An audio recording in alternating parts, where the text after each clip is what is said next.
Hey yo les guenines, c'est l'Ermite et vous êtes bien sur la chaîne de l'Ermite légendaire. Bon, on s'attaque aujourd'hui aux épisodes 3 et 4 de Wakfu saison 4. Donc l'épisode 3 se nomme Un autre monde et l'épisode 4 L'Assemblée. Voilà, ça c'est dit, comme ça on n'aura pas à y revenir. Attaquons sans préambule donc l'épisode 3.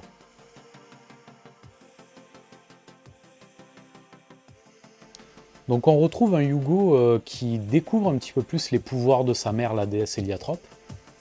Donc voilà, quand je dirai sa mère, vous saurez à qui je fais référence. On s'aperçoit que les yeux qu'il y a dans le ciel viennent bien de ses pouvoirs, que ce sont des sortes de portails qui lui permettent de couvrir, allez, on va dire 90% du globe du monde des 12. Donc en fait, elle voit quasiment tout ce qui se passe. S'il y a quelqu'un qui se cuire le nez ou qui se gratte une couille, elle le saura. Voilà, faites attention, vous êtes surveillés. Là, c'est la Gestapo, clairement. La déesse Héliatrope, elle voit tout, elle entend tout. Et en fait, tous ces enfants, enfin, une élite de ces enfants, une élite Héliatrope entraînée par la sœur de Yugo,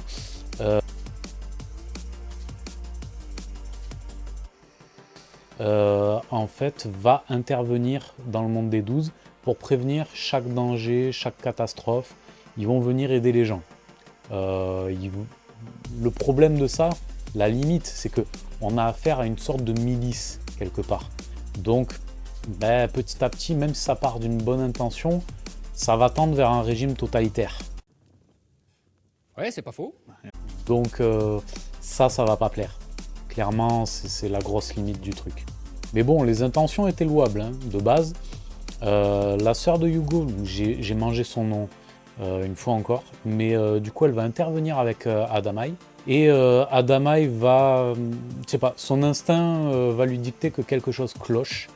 Donc il va fausser compagnie à tout le monde, il va dire à Yugo, ciao poto, pour l'instant ça me plaît pas tout ça, je me casse. Et bon, voilà, donc on le reverra plus tard, hein, j'imagine que ça va être une sorte de Deus Ex Machina, il va venir sauver la mise à un moment donné ou à un autre. Mais pour l'instant, voilà, plus de had dès l'épisode 3. Mais ouais. Donc bon, Yugo peut en tout cas constater que grâce à un cheveu de sa mère, chaque héliatrope qui s'en entoure un autour du poignet peut bénéficier du Wakfu de la déesse et donc voir ses pouvoirs totalement boostés, quoi. Ils ont un gros level up. Aucune limite à mon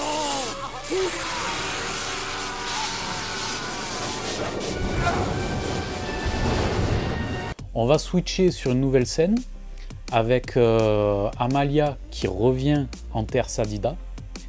Et donc elle va retrouver son frère Armand, qui est entre-temps devenu roi.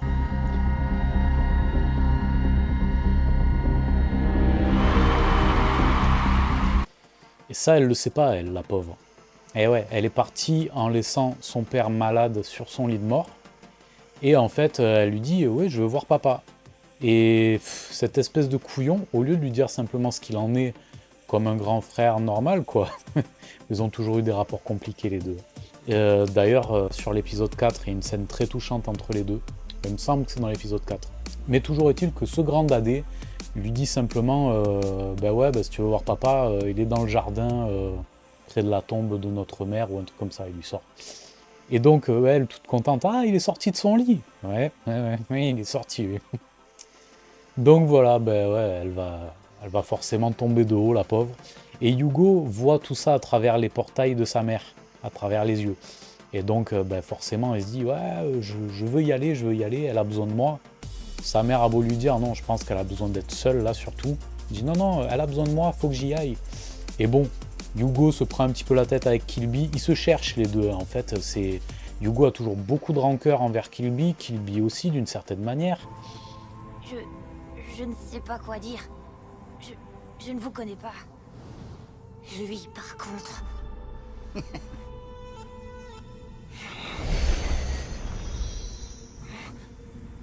C'est peut-être un peu brutal pour vous.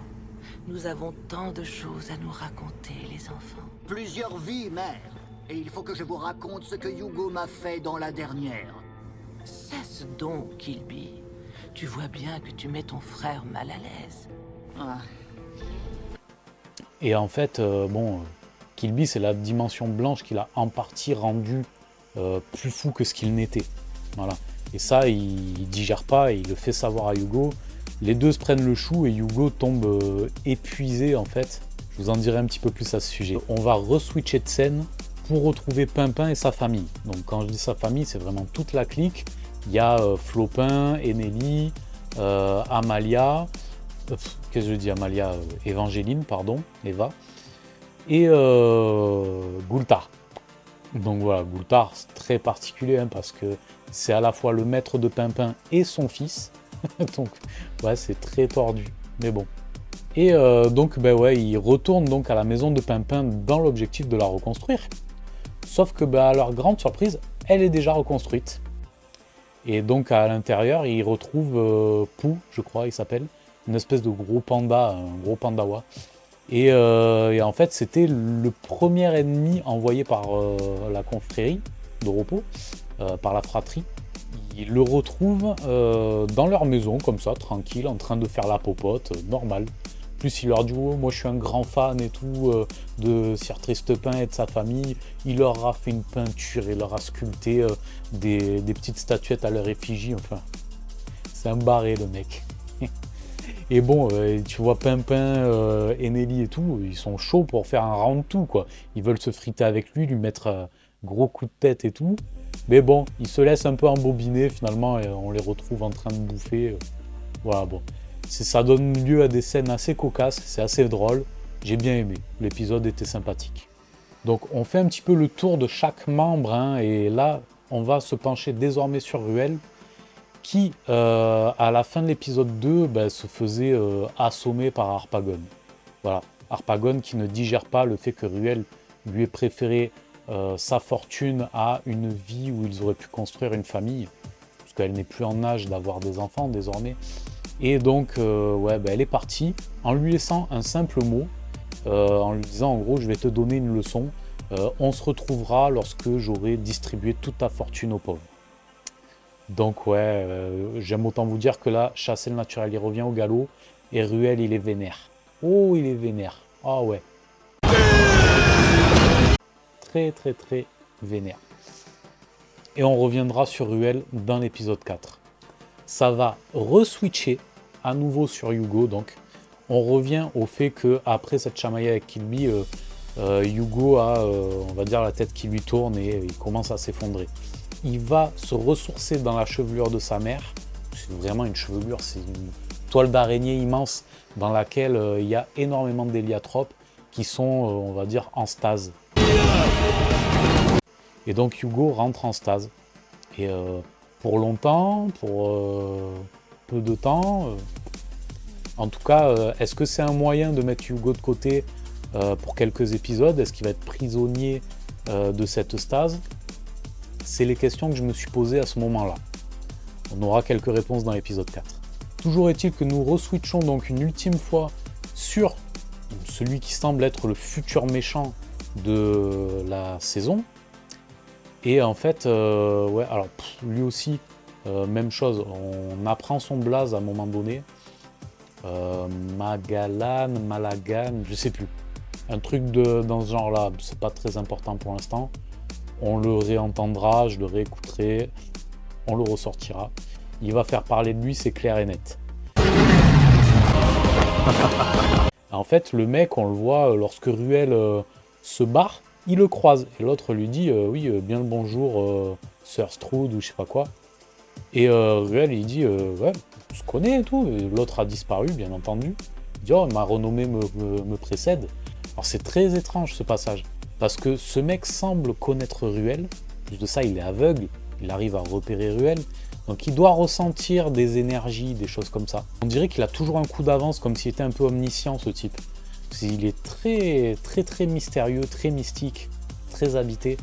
Je trouve que les méchants de Wakfu sont incroyablement bien écrits.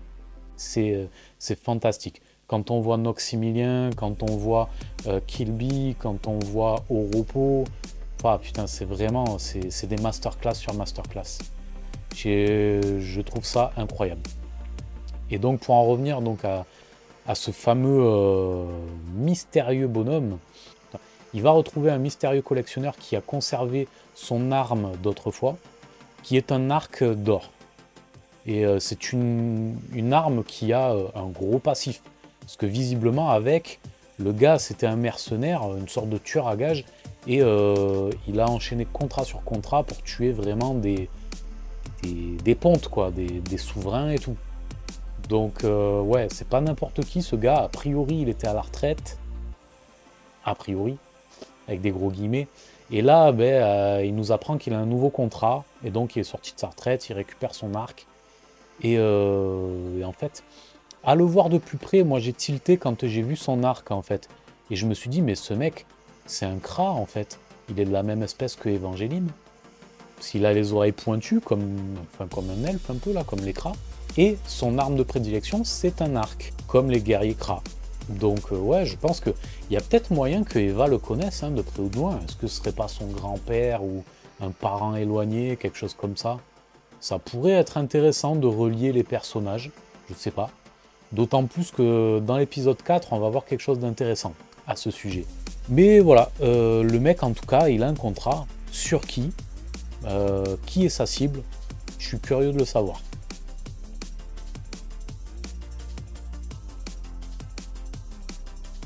Voilà les Genin, on va switcher sur l'épisode 4, donc la fameuse assemblée. Une assemblée pourquoi? Tout simplement parce qu'en fait, tous les souverains du monde des 12 ont décidé de se réunir. C'est une assemblée qui va être présidée par Joris, donc bon, on le connaît bien. Et en fait, tout le monde se demande ce que peut bien être ses yeux dans le ciel. Donc, une fois encore, on va y revenir. Je vous l'ai dit de toute manière, hein, ce sont des portails créés par la déesse Héliatrope, mais eux ne le savent pas encore. D'ailleurs, au passage, je corrige un petit point de détail, c'est que Ruel n'est pas un héliotrope, mais un énutrophe. Voilà, je me suis fait des nœuds entre Héliatrope et énutrophe. Mais à culpa les Genin. Donc voilà, on repart sur l'épisode 4 avec un Hugo qui sort de sa stase, voilà, on a la réponse. Et il sort ressourcé, plus en forme que jamais, quoi. Il est vraiment, il est en feu. Il sent que ses pouvoirs sont là, qu'il n'a jamais été aussi fort, aussi balèze. Et donc, en gros, se ressourcer dans la chevelure de sa mère, l'a totalement régénéré. Moi, je m'attendais limite à ce qu'il grandisse presque, ou qu'il retrouve des souvenirs. En tout cas, il a retrouvé peut-être un level up. Toujours est-il qu'il a vu les souvenirs de sa mère, dont pas mal de souvenirs en fait, d'images qu'on a vues dans le trailer, avec une très très belle musique.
Franchement, très très beau passage. Revenons sur ce petit flashback, hein, en quelque sorte. On voit que effectivement la déesse Héliatrope semble n'être qu'amour, mais c'est dans l'extrême.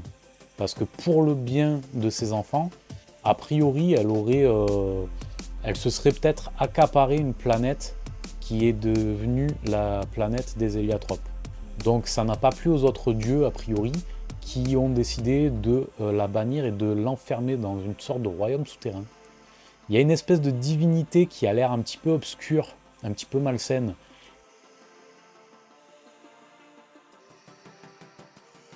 qui est totalement en train de la compresser, de l'écraser. On voit des espèces de monstres un peu zombies qui sortent de terre.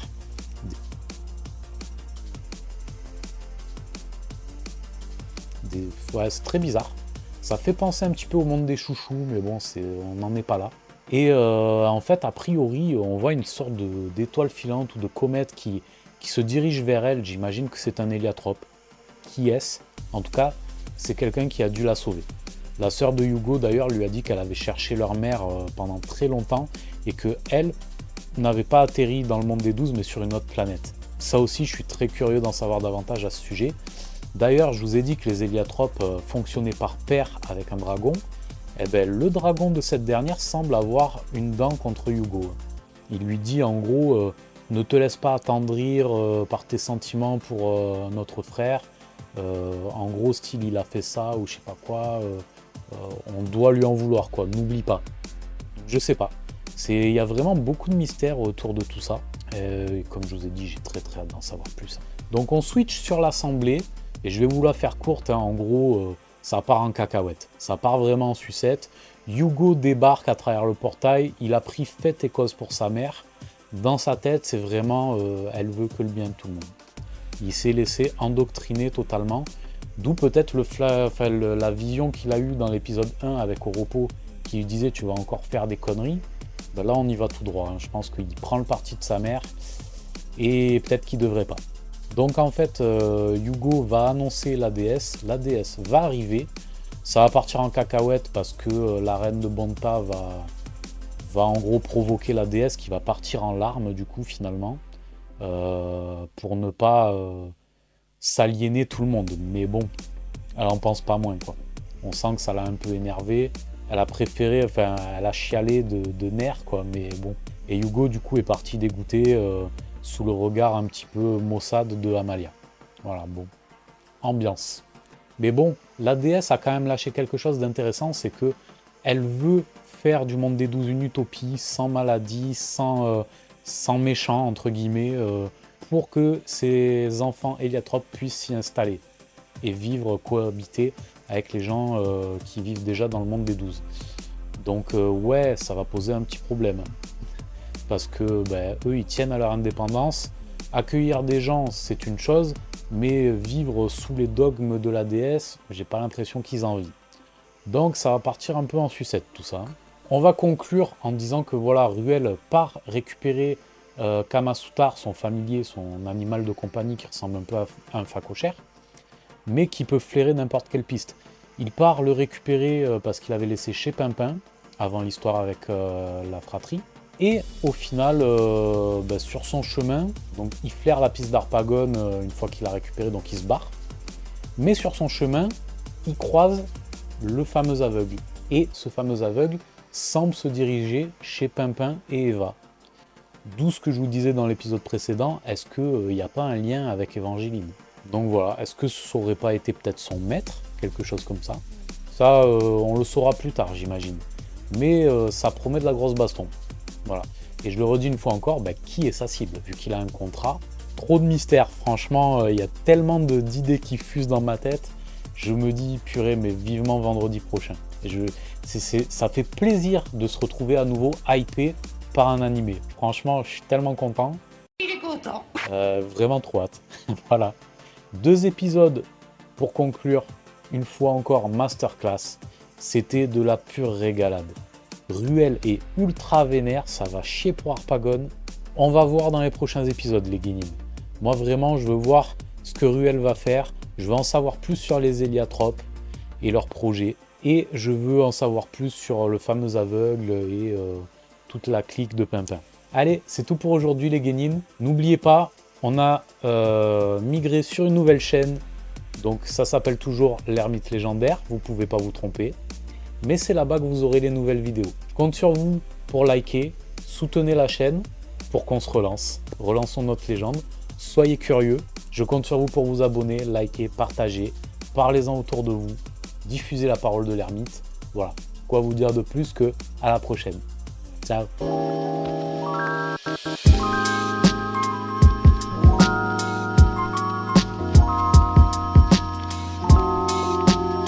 Tu t'es abonné? Tu t'es pas abonné? Abonne-toi!